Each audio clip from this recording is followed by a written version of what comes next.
Hello everyone, welcome to Inconvenient Truths. I'm your host, Jennifer Zeng. Today I will continue to talk about some new developments regarding the chained-up mother of 8. I heard the highest level CCP leaders, including Xi Jinping and his wife Peng Liyuan, are debating fiercely about how to deal with this issue. I feel that this event is highly likely to become a crack in the so far solid Great Firewall or whatever other walls that the CCP has established. I will also tell you a heart-wrenching story that even Hollywood playwrights are incapable of writing, as well as my understanding of the famous quote, "Hell is other people." So please make sure you stick around till the end.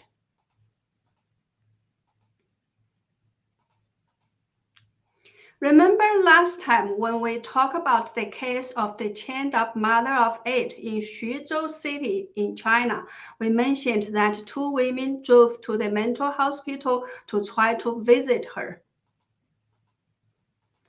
They put up such a sign in front of her car which says, "Sister, the world has not abandoned you. We are coming." We talk about how they were refused by local hotels after the police found them and forced them to wipe off the words on the car. Well, the latest news is they got arrested later and are currently detained at Sunlou Police Station in Feng County in Jiangsu Province. Despite this, more and more people are speaking out. So this photo shows 9 people in Yueyang City in Hunan Province holding 9 Chinese characters which say thoroughly investigate the chained-up sex slave case in Feng County. And these are several other photos of citizens posting their photos online, demanding the truth.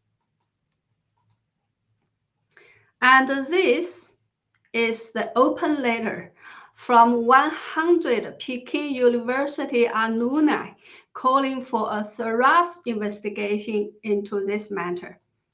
So these are the real names of these people. And this is an open letter from alumni from another top university, Tsinghua University. And they are also calling for more people to co-sign it. As more and more people are joining forces to search and dig out the truth, more important information is being released online. First of all, people found the marriage certificate of Dong Zhiming, the man who chained up that woman, and Yang Qingxia, which was referred to as Yang Moxia in the official document before. So this is the marriage certificate. And so you can see from this photo. Okay, so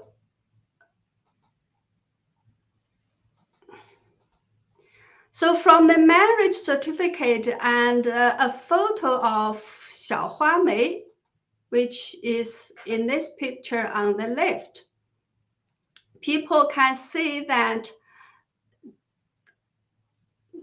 because the official report says that Xiao Huamei was Yang Moxia, you can see that these 2 persons do look like each other.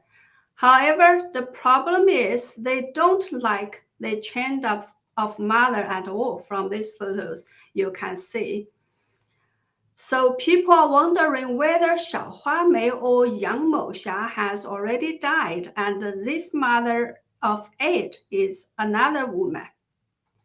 And this page of the marriage certificate shows that the date of birth of Yang Qingxia was June the 6th, 1969. So she is 53 years old if she's still alive this year. And the chained up mother of 8 doesn't look like she's in her 50s and all, right? Another problem is the date on the marriage certificate is September 2nd in 1998. But according to the calendar, that day was a Sunday and no public department works on Sunday.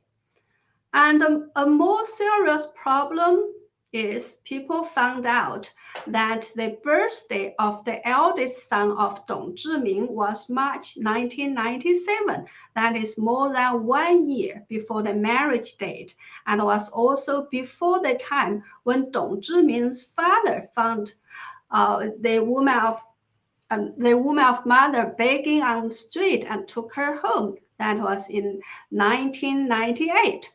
But the authorities said in their fourth document that all 8 children are biological children of Dong Zhiming and Yang Moxia. So you can see nothing adds up in this story or the authorities' claims. Another update is due to the intensive public attention, the CCP was forced to respond by trying to make up new lies to cover up old lies. The CCP's mouthpiece, China's Central TV, CCTV, did a TV report about doctors visiting the chained-up woman and trying to offer her help. However, in the video, we can clearly hear the woman says, 放我走, which means let me go or let me out or get me out of here. Now let's watch that short video.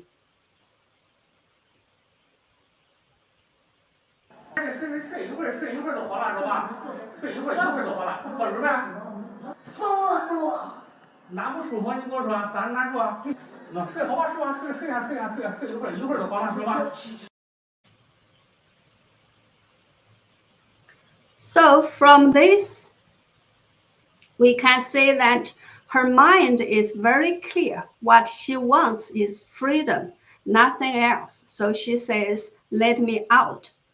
I'm very much worried that the CCP will really make her insane or disappear because her existence embarrassed the CCP. Actually, if the authorities really want to find out who she is, just ask her. Nobody ever has a chance to ask her, who are you? Where do you come from? What has happened to you? Why doesn't the CCP want to admit that she's this girl Li Yin in this photo on the right? Because if she is Li Yin, then she was only 14 years old when they got her married, and 15 years old when she gave birth to her first baby. So the crime of the man who raped her would be much, much more severe. It is still very obvious that the CCP wants to cover up the severity of this case. Also, Li Yin's father, who had passed away after losing her, was a PLA, People's Liberation Army soldier. He served in Tibet for 12 years and later became a cadre in the Food Bureau, a government agency. So if even a former PLA soldier and a medium-level government official could lose his daughter without being able to do anything, this matter will look even worse in the public eye. As far as I can see, this time it is very hard for the CCP to push this matter under the carpet as they did before. According to the statistics of some netizens, discussions about this case have already attracted over 5 billion hits on the Chinese social media platform Weibo alone, and the total reading could be more than 10 billion, even 20 billion if other social media platforms are included.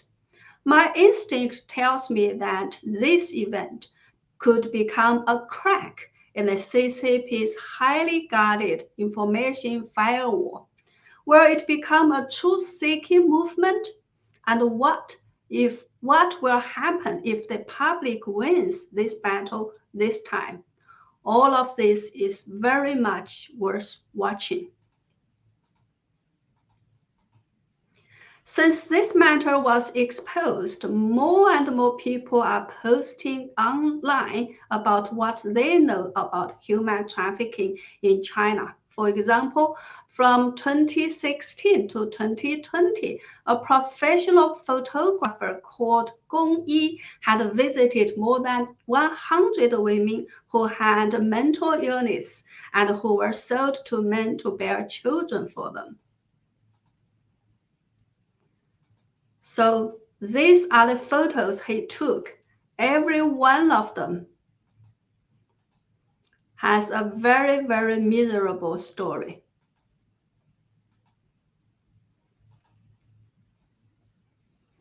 So in the past Sunday, I didn't have any rest. Instead, I translated a very long article entitled The Sinners. So this is that article.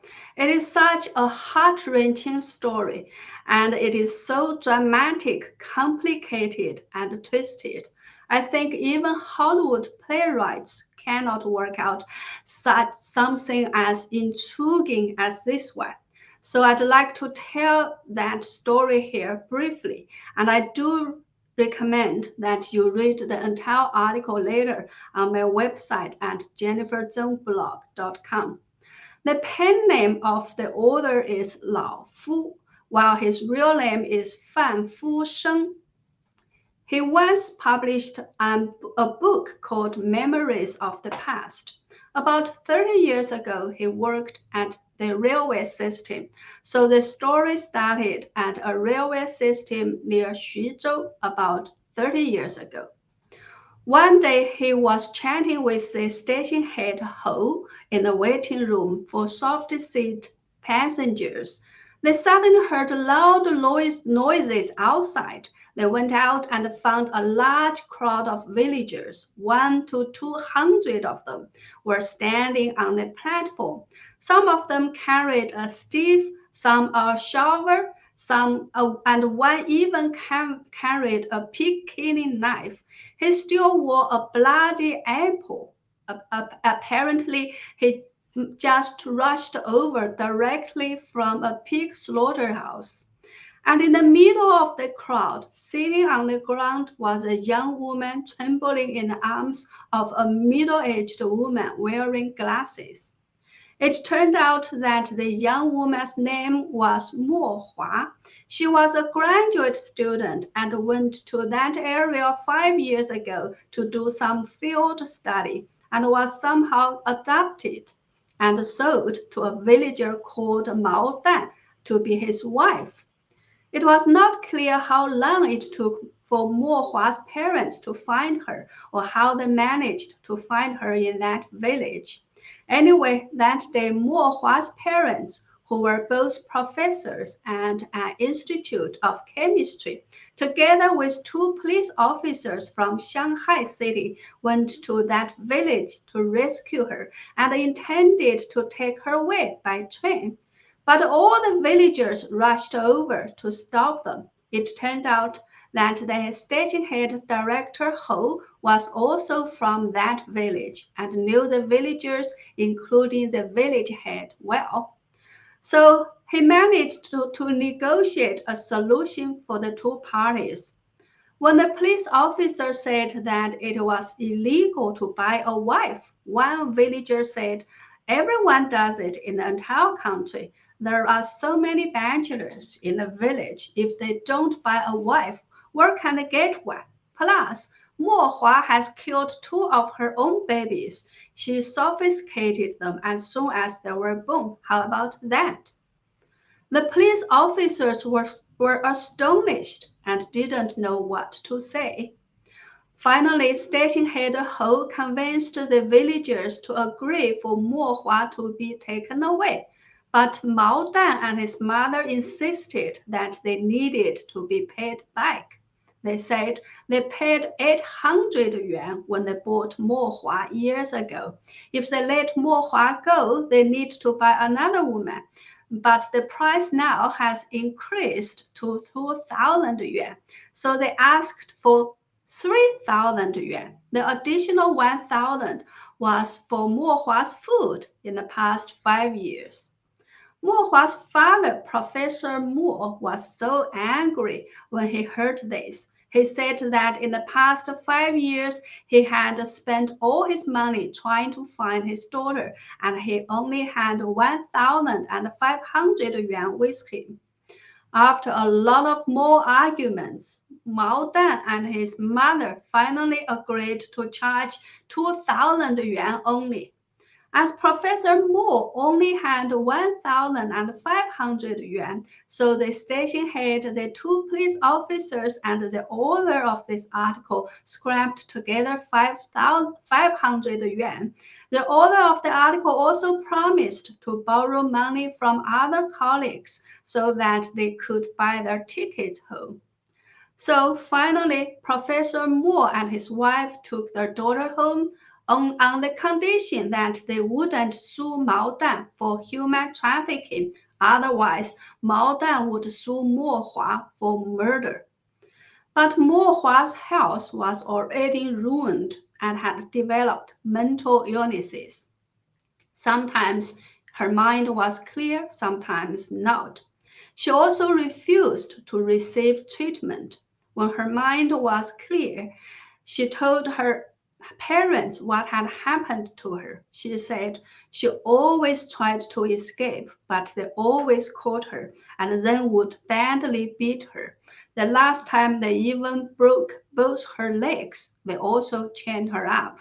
Also, after she got caught, the villagers swept off her pants in public and held her down so that Mao Dan could rape her in front of everyone. The people in the village guarded her like a thief, helping Mao Dan's family keep an eye on her. The village head even said to Mao Dan that you've got to beat up your wife just like you need to knead the flour to make noodles. As long as she had a child, everything would be good, etc. Mo Hua died only 2 months after she went home. Professor Mo's hair went all gray in 1 month, as Mo Hua was their only daughter. One day after he went home from work, he found a note on the table with a large bottle full of highly toxic poison on it. The note was written by his wife, which says, "I'm leaving. Please take revenge for Hua." He was so shocked and rushed to the bedroom and found his wife lying on the bed fully dressed, her body twisted, her eyes wide open and angry, and she had long since stopped breathing. After his wife's funeral, Professor Mo sat in a chair all day long without speaking or opening his eyes. Later, he asked for a leave from work. Actually, he had sold his house to a relative. He took the money, rented a room in the town near the village where his daughter was sold. He quietly observed the village and found out where the villagers' drinking water well was and how much their daily water consumption was. He calculated the dose of poison he needed to put into the well and started doing it. People in the village died one after another. They started to flee. A task force was then sent to the village to investigate. As there happened to be a medical plant nearby, the task force concluded that the deaths were likely caused by the plant. So that plant was closed and the villagers started to come back. But soon a new round of deaths started again. Villagers started to flee again. The village head stayed in the village to cooperate with the task force in the investigations and eventually died. After making sure that the village head had died, Professor Mo surrendered himself to the police and gave them all the relevant information before and after the incidents.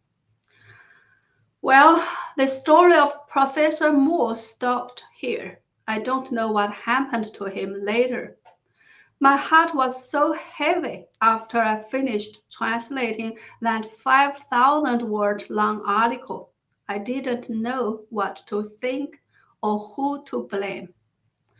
When I shared the Chinese version of this article on Facebook, a Chinese reader asked me, "Why do you always share negative things? Is there only hell in your heart?"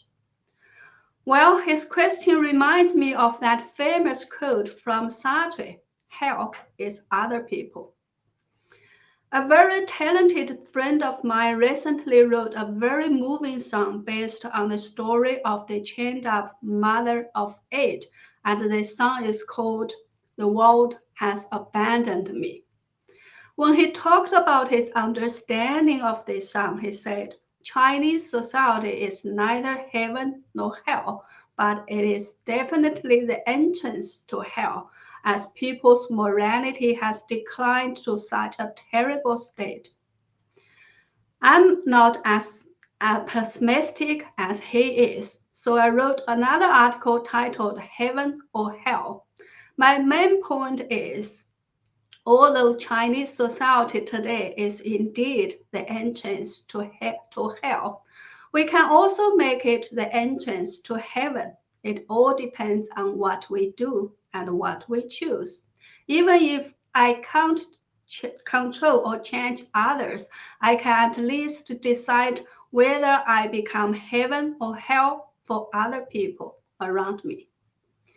Well, that's all for today. By the way, I have translated that moving song into English. My friend Da Xiong has agreed to premiere the English version of that song on my channel when the English titles are ended. So please stay tuned. That's all for today. Thank you so much for watching. See you next time.